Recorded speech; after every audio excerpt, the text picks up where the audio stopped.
Bismillahirrahmanirrahim.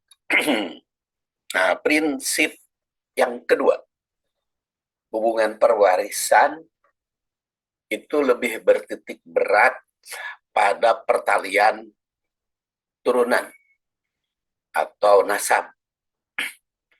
Karena ada hadis juga, ta'allamu min ansabikum, ya, pelajari nasab turunan. Jadi pertalian nasab itu harus diketahui kalau membagi waris, karena itu prinsip di dalam pembagian waris bahwa yang dapat warisan itu yang ada hubungan dengan turunan, yang ada hubungan dengan nasab. Dan itu bisa kita lihat dalam surat An-Nisa ayat 33. A'udzubillahi minasyaitonirrajim. Walikullin ja'alna mawaliya mimma tarokal walidan wal akrobun. Waladina aqadat aimanukum fa'atuhum nasibahum innallaha kana ala kulli syai'in syahida. Walikullin, dan bagi tiap-tiap. Di sini dipakai tanwin kan, likullin. Makanya ada yang menerjemahkan walikullin itu bagi tiap-tiap harta. Ada juga walikullin itu bagi tiap-tiap orang yang meninggal. Ya bisa dipahami seperti itu kan, Quran tuh. Pernah saya bahas dalam kajian yang lain. Wanajiati gorko sampai 7 macam kan maknanya.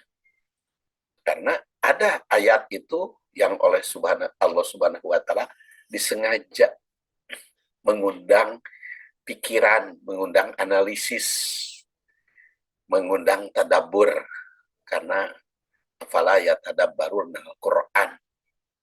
Sini juga diartikan bisa tiap-tiap harta, walikulin itu karena pakai tanwin. Bisa berarti tiap ahli waris atau keluarga. Ja'alna mawaliya, kami jadikan mawali. Jadi keluarga yang berhak atau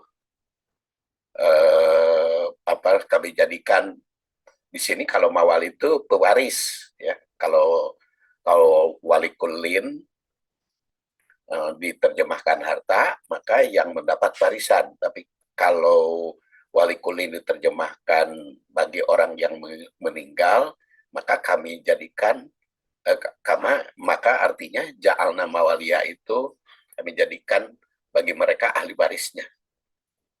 Mimma tarokal walidan, dari apa yang ditinggalkan oleh orang tua, wal akrobun, dan kaum kerabat, waladina aqadat aimanukum, dan yang mengadakan perjanjian.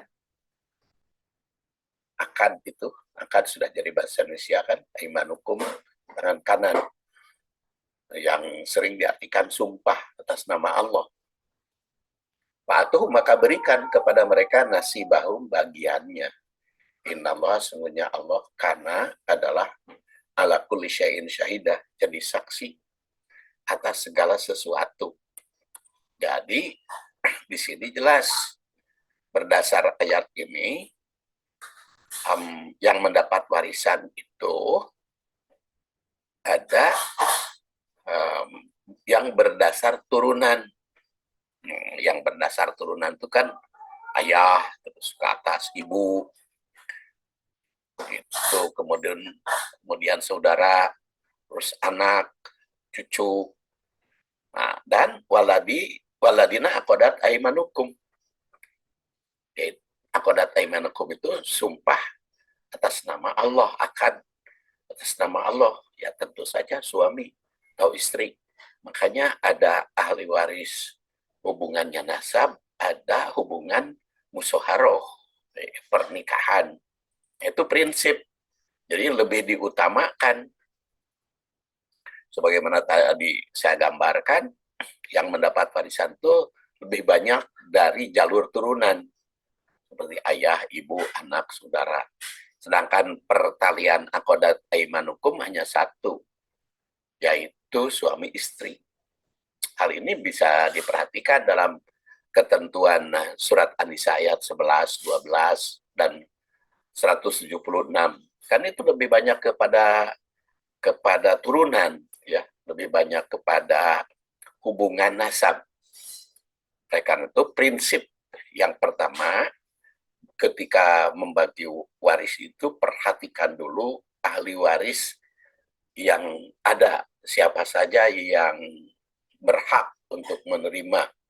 Pada dasarnya setiap harta yang ditinggalkan pasti ada ahli warisnya.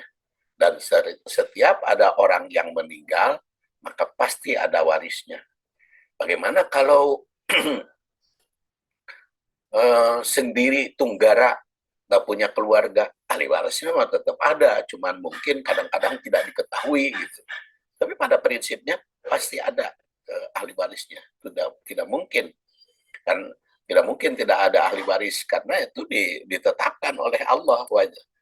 Tadi walikulin ja'alna mawaliya mimma tarokal walidan wal akrobun, baik yang ditinggal wafat oleh ayah atau kaum kerabat atau akhodat aimanukum, maka fa'atuhum.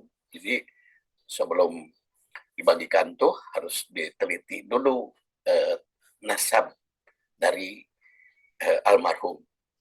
Terima kasih. Assalamualaikum warahmatullahi wabarakatuh.